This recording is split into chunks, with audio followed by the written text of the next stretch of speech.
तो चलिए आज हम लोग पढ़ने वाले हैं निर्देशांक ज्यामिति। और निर्देशांक ज्यामिति में हम लोग पढ़ेंगे एक्सरसाइज 7.2। तो 7.2 में जो 3 क्वेश्चन है जी हम लोग पहले पढ़ चुके हैं, और 3 के बाद यानी 4 से आज हम लोग पढ़ेंगे। इसके पहले वाले वीडियो में 1 से 3 तक का क्वेश्चन है, तो आज हम लोग जो पढ़ेंगे वो क्वेश्चन नंबर 4 से पढ़ेंगे। ठीक है, क्वेश्चन नंबर 4 से पढ़ेंगे। तो चलिए ज्यादा समय नहीं लेते हुए हम क्वेश्चंस को शुरू करते हैं। क्वेश्चन कह रहा है कि बिंदु -3, 10 और 6, -8 को जोड़ने वाले रेखाखंड को बिंदु -1, 6 अनुपात में विभाजित करना है। ठीक है, देखिए हम सबसे पहले क्या करेंगे, एक रेखाखंड बनाएंगे। इस रेखाखंड का पहला जो बिंदु है वो है -3, 10 और जो दूसरा है जी 6, -8, इसको मानते हैं ए, इसको मानते हैं बी। अब इसके बीच में एक बिंदु है, ठीक है, जिसको हम मानते हैं सी, और इसका निर्देशांक दिया है -1, 6। कह रहा है कि आपको ये बताना है इसमें कि जो ये सी है ना वो इस ए बी को किस अनुपात में बांटा है। हम लोग अनुपात M1 और M2 मानते हैं, और जब अनुपात पूछ रहा है तो M1 और M2 ही निकालना है। ठीक है, तो हम लोग सूत्र वही अप्लाई करेंगे जो सूत्र पढ़े, विभाजन सूत्र ही लगाए। आपको अनुपात निकालना हो या विभाजन बिंदु निकालना हो, फॉर्मूला वही लगेगा। फॉर्मूला क्या है, x = M1x2 प्लस M2x1 बटा M1 प्लस M2। अब देखिए अनुपात अगर हमको निकालना है ना तो हम केवल x का भी यूज करके निकाल सकते हैं और y का, मतलब दोनों में से किसी एक से निकाल लेंगे, क्योंकि x का भी निकालेंगे तो वही अनुपात रहेगा, y से निकालेंगे तो वही अनुपात रहेगा, क्योंकि अनुपात तो बदलेगा नहीं। तो ये देख रहा है कि जो पहला बिंदु होता है जी वह x1 और क्या y1 है क्या, और जो दूसरा बिंदु है वो है x2 और y2। जो बीच वाला होता है जी वो x और y। तो हम लोग x का फॉर्मूला यूज किया तो x का ही वैल्यू रखेंगे। x का वैल्यू कितना है, -1। M1 का वैल्यू पता नहीं है जी, ये तो ज्ञात करना है। x2 का वैल्यू देखिए कितना है, 6, प्लस M2 का वैल्यू कितना है नहीं पता, x1 कितना है -3 है, बट्टा M1 प्लस M2। अब क्या करेंगे जी, इसको कैलकुलेशन करेंगे। ठीक है, तो सबसे पहले क्या करेंगे, आप यहां देखें, इसके नीचे कुछ नहीं थे, हम क्रॉस मल्टीप्लाई करें तो -1 से M1 और M2 में गुणा होगा, तो -M1 -M2 = 6M1 -3M2। अब क्या करेंगे जी, M1 को एक साइड करेंगे और M2 को एक साइड। तो हम क्या करते हैं, इधर M1 को रख देते हैं, तो 6M1 है तो इधर आएगा तो -6M1 हो जाएगा, -3M2, और इधर -M2 है तो इधर आएगा तो +M2 हो जाएगा जी। तो -M1 -6M1 कितना हो जाएगा, -7M1 = क्या हो जाएगा, -2M2। अब क्या करते हैं जी, M2 इधर गुणा में तो इधर आएगा तो भाग में, और -7 इधर गुणा में तो उधर जाएगा तो भाग में, माइनस से माइनस क्या बचा जी, M1 अनुपात M2 = 2:7। यानी जो बिंदु -1, 6 था जी वह उस रेखाखंड को 2:7 में क्या कर रहा है, विभाजित कर रहा है। ठीक है, तो चलिए अब हम लोग अगला क्वेश्चन देखते हैं। अगला क्वेश्चन कह रहा है जी कि वह अनुपात ज्ञात कीजिए जिसमें बिंदु A 1, और B -4, 5 को मिलाने वाला रेखाखंड x अक्ष से विभाजित होता है। तो इस विभाजन बिंदु का निर्देशांक यानी एक्स अक्ष पर एक बिंदु है, उस बिंदु को निकाल क्या करना है देखिए।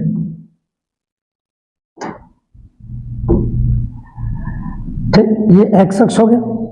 तो जब भी अगर कोई बिंदु एक्स अक्ष पर आता है तो एक्स का तो वैल्यू होता है लेकिन वाई का वैल्यू 0। यानी आप ध्यान रखेंगे एक्स अक्ष पर y इज इक्वल टू 0 और y अक्ष पर x इज इक्वल टू 0, ये आपको ध्यान रखना है। अब इससे दो बिंदु है जी, एक बिंदु है ए जिसका मान है -1,5 और दूसरा बिंदु है जी बी जिसका मान है -4,5 और ये वो बिंदु है जी जो इस रेखाखंड को क्या कर रहा है, विभाजित कर रहा है। तो ये एक्स अक्ष पर है, एक्स का तो वैल्यू होगा लेकिन वाई का वैल्यू 0। तो इस विभाजन बिंदु के निर्देशांक भी ज्ञात करना, मतलब आपको ये देखना है कि ये जो एक्स अक्ष है इसको किस अनुपात में बांट रहा है, तो मानते हैं m1 है और ये m2 है। फिर आपको इसका निर्देशांक भी निकालना है। तो चूंकि x का तो वैल्यू यहां दिया नहीं है, वैल्यू आपको किसका पता है, y का, इसलिए y का फॉर्मूला इस्तेमाल करेंगे। तो ये हमारा x1 और y1 है, ये x2 और y2 है। तो जब y का वैल्यू दिया जाए हम यहाँ y का फॉर्मूला इस्तेमाल करेंगे, y is equal to m1y2 plus m2y1 बटा m1 प्लस m2। ठीक है जी, m1 प्लस m2। अब हम क्या करेंगे, y का वैल्यू रखा गया है 0 इज इक्वल टू m1 का वैल्यू पता नहीं है, y2 का वैल्यू है जी 5, m2 और y1 का वैल्यू कितना है जी 5 है बटा m1 प्लस m2। ठीक है जी, सर ए का जो वैल्यू है ना जी वह 1,-5 है। क्या है, 1,-5 है।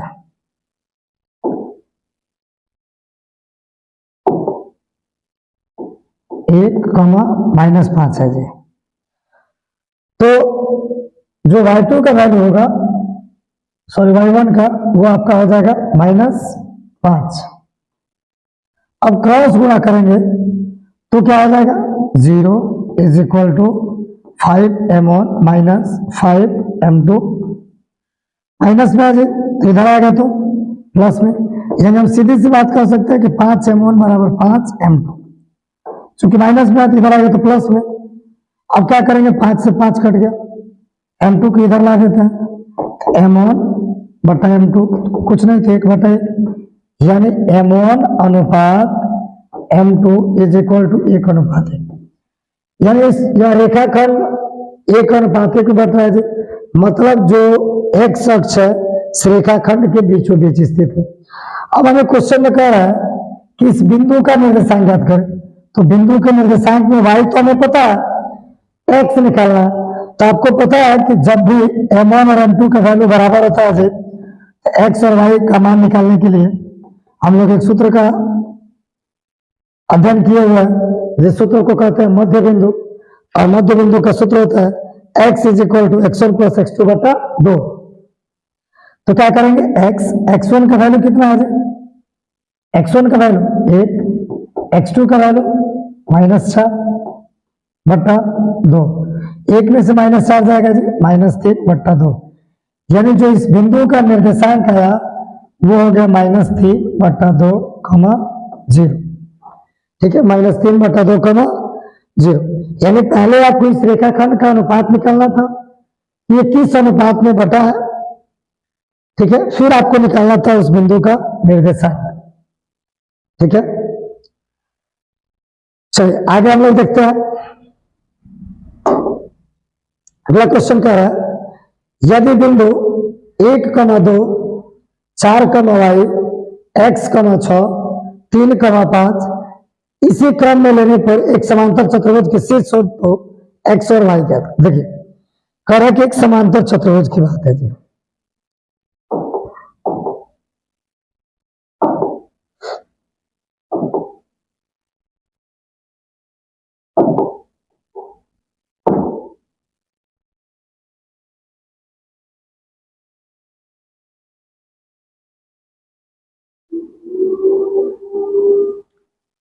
ठीक है।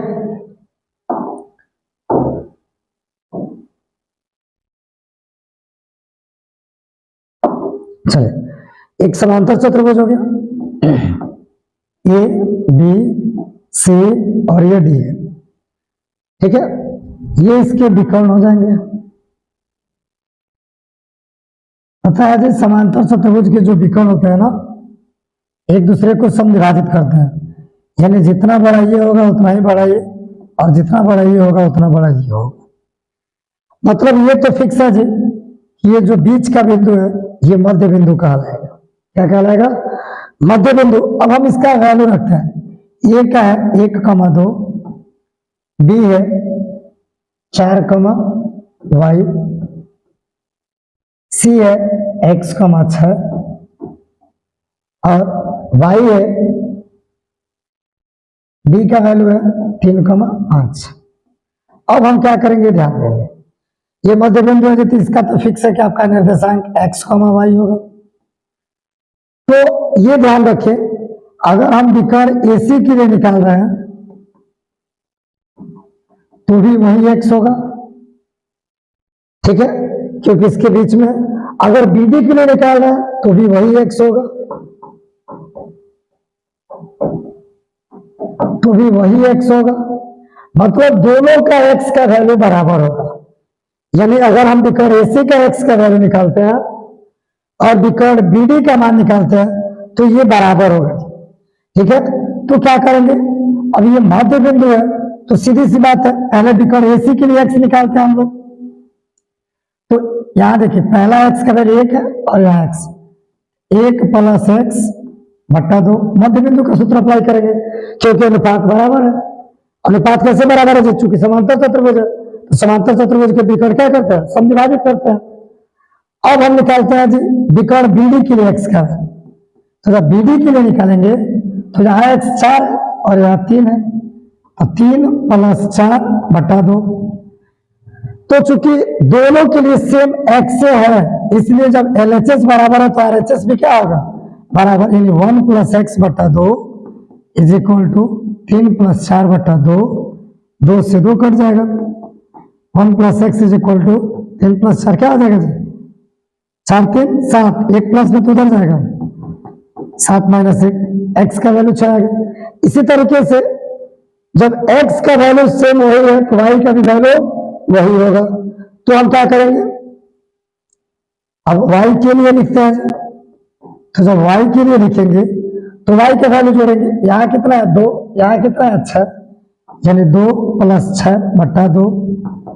फिर विकर्ण BD के हम y जोड़ेंगे, 5 है और y है, 5 + y बट्टा 2, 2 से 2 कट जाएगा जी, 6 2 8 बराबर 5 + y, प्लस में किधर आएगा, माइनस में, यानी y का वैल्यू कितना आ गया 3।